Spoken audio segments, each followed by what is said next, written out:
Hello.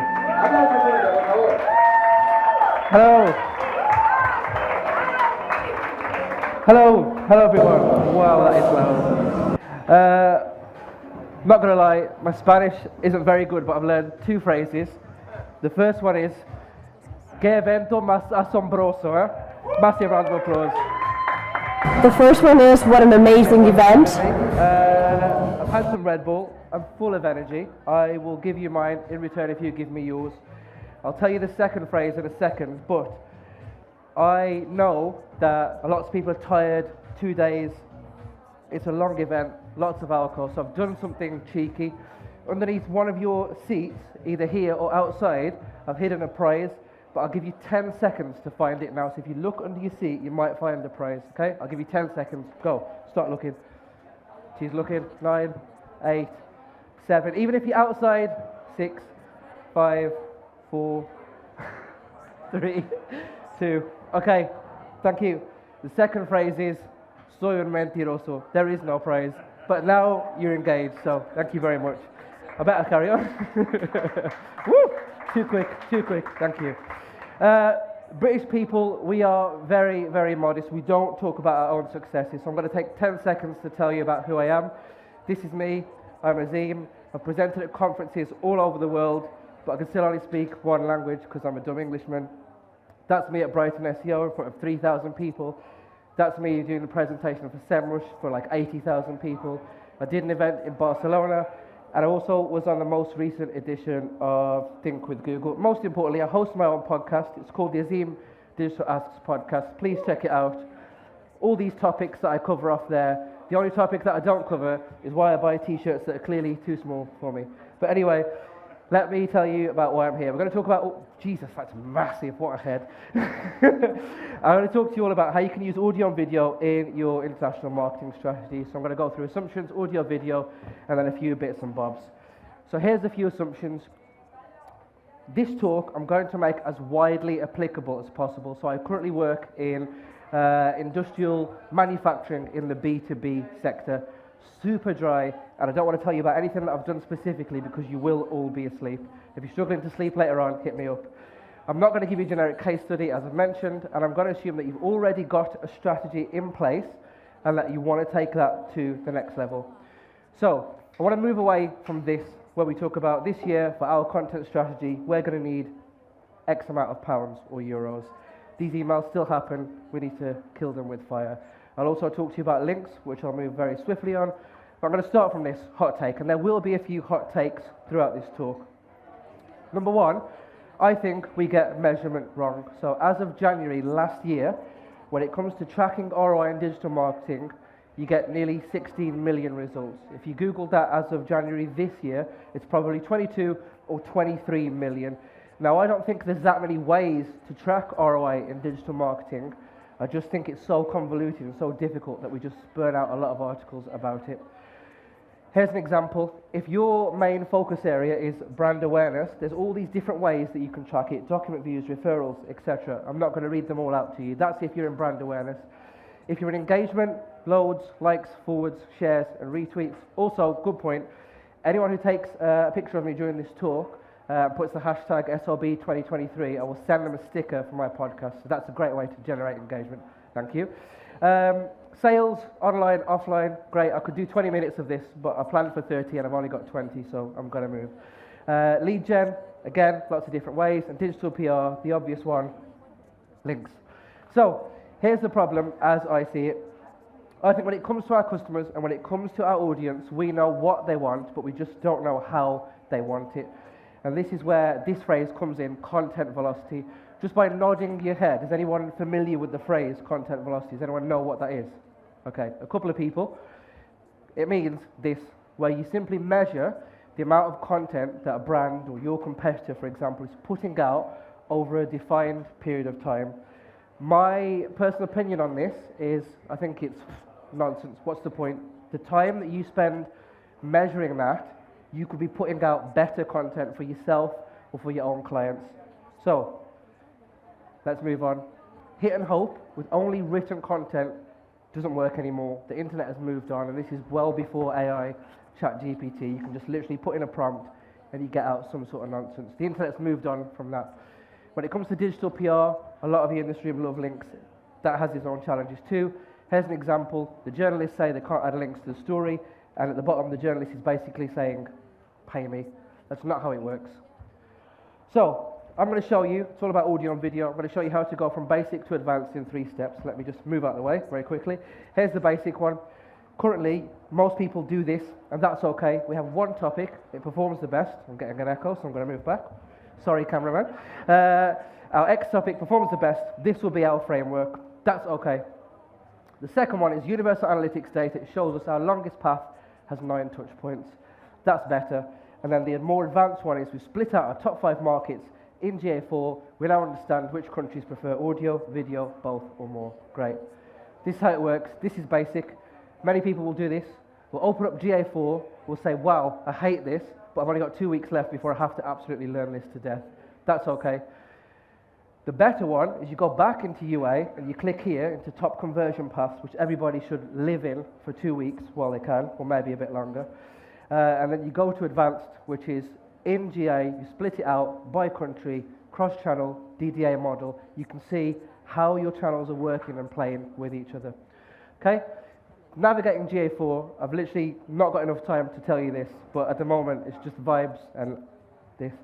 But you have to turn on this setting key, and I will share the slides, admin, data streams, enhanced measurement, video engagement, okay? When you do that, you get data like this. You can see video progress, start and complete. You can even take it further and break it down into how much of the video people are watching, 10, 25, 50, 75. You can even do it in like 1% increments, but you get too detailed then. I think you don't learn anything by somebody who's watched 65% of a video than 67. It means nothing to me. You can do the same with scroll depth. You can track how far people scroll down the page. When you put those two together, that is when you are in the gold mine, right? You put those two together, you split them out by country, then you can see, for example, how far users in Italy scroll and how much of your videos they're watching. This is gold, right? And I'll show you how you can use it. If you're struggling at this point to get buy-in from your senior management or your leader or your clients or whatever, use multi-channel funnels in Universal Analytics to convince them. Here's what I mean. It looks like this. Go to your multi-channel funnels, pick the longest path, go from the bottom up, right? And you just get presented like this. I guarantee you someone in the boardroom or your client senior leadership has very rarely seen this. When you're struggling, you go to them and you say, right, if we took out this one here, this referral, how confident are you that the rest of the path will carry on? This is why I need the budget to create the content for this point. Not many people go onto a website, think, oh, I'll buy that, and then buy it. Unless you're in FMCG, which is not the case. Purchase paths are long. When you show the boardroom this, you can take it further and assign monetary values to each one.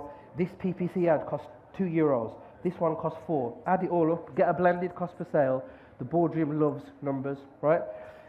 Here's actual examples of how you can use this super quickly.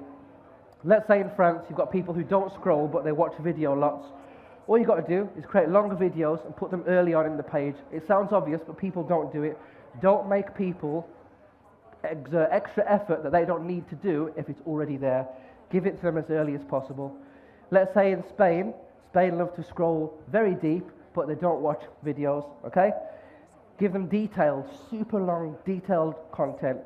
See where that drop-off occurs with the scroll depth and use RLSA, so remarketing in PPC ads to bring them back to your website.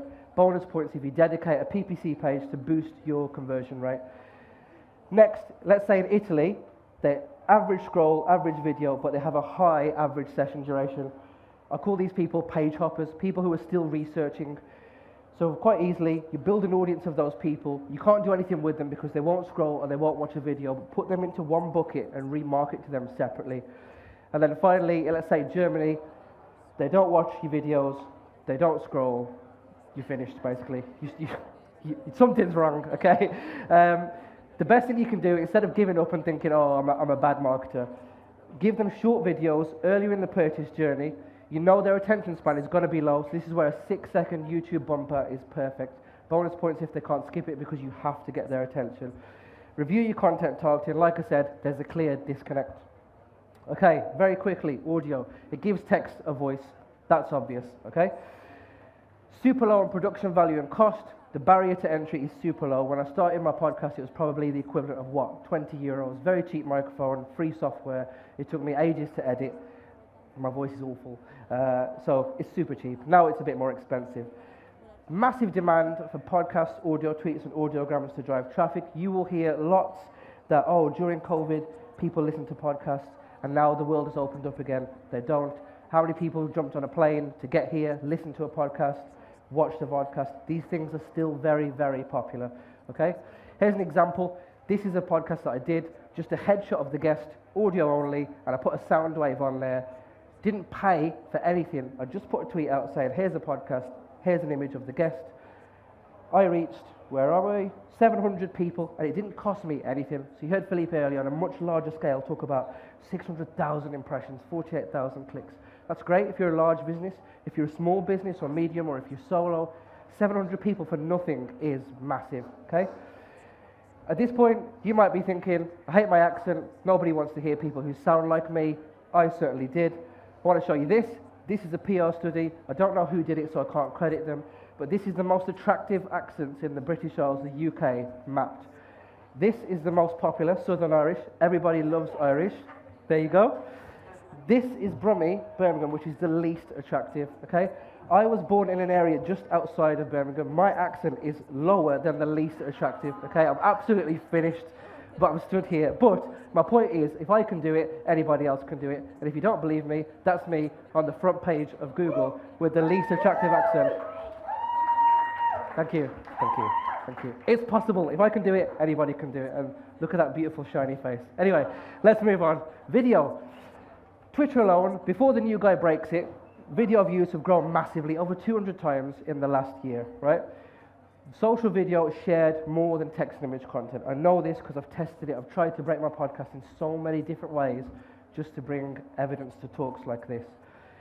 Landing pages that include video convert better. I will tell you all about those shortly, but we can't carry on without talking about TikTok. We've probably seen this a couple of times. Google are talking about how TikTok is taking over when it comes to audio and video. I think they're genuinely worried about that sort of stuff. There's been massive guides about everything you need to know about TikTok SEO, and shameless plug, I did a podcast with Lydia, sat right there. We talked all about TikTok. She went all through the ranking factors, algorithm, impact on SEO, search behavior. She went away and read all this stuff. She must have been super bored. But we did a podcast about it. It's there. Check it out. You will enjoy it. Let me talk to you about video, super quick then. I did another podcast, this time I brought it back with video, so I recorded audio and video. I stuck it there, again, didn't pay for anything, put some subtitles on, put a link, bit.ly so I can track it. Now, I've reached over 2,500 people, or 1,700 if you want to count uniques, and I didn't pay for anything. This stuff is gold, and it's free, and more people should be doing it. Imagine how much stuff you can do for your own businesses. This point of the talk, you're now thinking, right, he's talked about his own podcast, but I do law. How can I start? Where do I start? I'll give you some examples.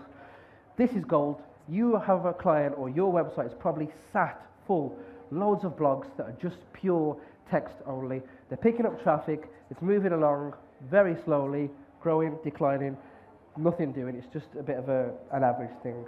Take that blog, record audio snippets from them, put an image on there, drive people to your website. You might have some very key facts and figures in there that are huge, that are just sitting there waiting for someone to search, see it, get that traffic to your website. It is super, super easy. Once you're done, put that out across multiple platforms. Again, free, gold. All it takes is some of your time. When you start off, it will be difficult, not going to lie. It will take some time, but the more you do it, the easier it gets. When you've got video, it's quite easy. Use video to show and tell about your client, product or service. If you're in e-com, I'll talk to you about that in a second, but you can do this in absolutely any sector. I didn't risk adding a video to this presentation, but let's say I mentioned law earlier on. You're working in law. You're thinking, how do I use a video? There are so many different examples of how you can use it, and it doesn't have to be dry. The most famous one is that there's an American law firm. A guy sits down in full suit, facing the camera. He says, "Hi, I'm Joe Bloggs. This is my law firm. Let me tell you all about us. I wake up at 4 o'clock every day. I'm first to the office, and I'm last out of the office at 8 p.m. All of his staff behind him are laughing their heads off because that's quite simply not true. Already, you've broken the barriers then of how this stuff works, highly regulated industry, can't even speak my own language now, Jesus. And it's fun. It makes it more accessible. If you're an e-com, absolute gold. Why don't people do this? How to demo your products with audio and video and their benefits. The number one challenge in e-com that I've seen in my experience is we don't want to put people in front of the camera who are our staff, because in marketing the average tenure is what, probably 2-3 years. So you know that in a couple of years you're going to have to reuse and repurpose that content. All you need to do is talk to your legal team, get an NDA, sign it in place to say we can use your images for a number of years. But that being said, if you're using the same piece of content and dining out on it for 5 years, you're probably not amazing at what you're doing. You've really got to step up your game. Super simple. If you're really nervous about getting NDAs or anything else, if you've got a product that's physical that you can touch, just put the camera on somebody's hands, use them, show them using the product and the benefits. A simple unboxing video. It doesn't have to be high on production value. Release that across multiple platforms. You're laughing. And then the most pertinent point is this: audio and video testimonials. People buy from people. There's a great company in the UK who, when you buy a product from them, after a number of days, they will send you an email and say, thanks for buying our product, Azeem. Would you mind giving us a review on video for us to use across our social media? If you say yes, we'll give you 50% off your next purchase. That stuff is gold because you can track the use of that code. You've got a customer then who's going to repeat and come back. And more importantly, you've got user-generated, authentic content about your product. Super simple, super easy, and it's mad cheap to do. There's one last thing that I'll leave you with, which is this. When you're shopping online, right, I'm giving away a massive secret here. When you're shopping online, and I hope somebody from Under Armour is not in the room because I'm going to use Under Armour as an example. If you're not desperate for the product, right, do what I do, put it in your basket, and then just leave the site, okay? Leave it in your basket, leave the site. I guarantee you, using Under Armour as an example, after like day 1, you'll get, hi Azeem, you've left these trainers in your basket. Come back, we want you to buy from us. Ignore it, stay strong. After day 3, you'll get another one saying, hi Azeem, you must have missed our previous email. You've left these trainers in your basket, we'll give you 20% off. Stay strong, my friends. Open that email, don't click that link, okay? If you manage to hold out to day 7, right, that is when the gold comes in. Azeem, this is it, last chance, Under Armour, we really want you to buy these trainers. We'll give you 40% off. Zing, open that email, buy those trainers and rejoice. Trust me, this works across loads of e-com retailers, okay? He's recording it now, he's got it on a tip. But loads of e-com retailers do this, right? It's super simple. This for your own purchase behavior. Don't do it for your clients because you'll be racking out discount codes left, right and center. Your margins will take a hit. You will say, I saw this guy that looked like a giant chocolate Malteser in Spain telling me about this. He thought it was great and it didn't work. Don't do that. Right, this is where I'm going to leave you. In summary, it's too late now. You stuffed, right? You have to be on board with Google Analytics 4 as well as Universal Analytics. You've got what, literally a couple of weeks left before what, July the 1st is going to be MDOM, the Marketer's Day of Mourning, when we all realise we are absolutely finished, yeah? Understand which of your countries want audio, video, none, or both. The barrier to entry is incredibly low. It's super cheap. I told you I started my podcast dead cheap. Just all you got to do is publish that first time. You're laughing. That's the biggest hurdle that people have, hitting publish that first time. You don't have to be perfect the first time. You just have to be right. And then ultimately, segment your search strategy in this way, by market for greater impact. I've got 40 seconds left. I'm loving life. If you enjoyed that, follow me on LinkedIn, or you can follow me on Twitter. Follow me on Twitter. I would love for you to connect with me. The translator, you have worked the hardest for this talk wherever you are, so oh my God, much love to the translator. And ultimately, thank you very much. I appreciate it. 3, 2, 1, go! someone acknowledged that type of thing.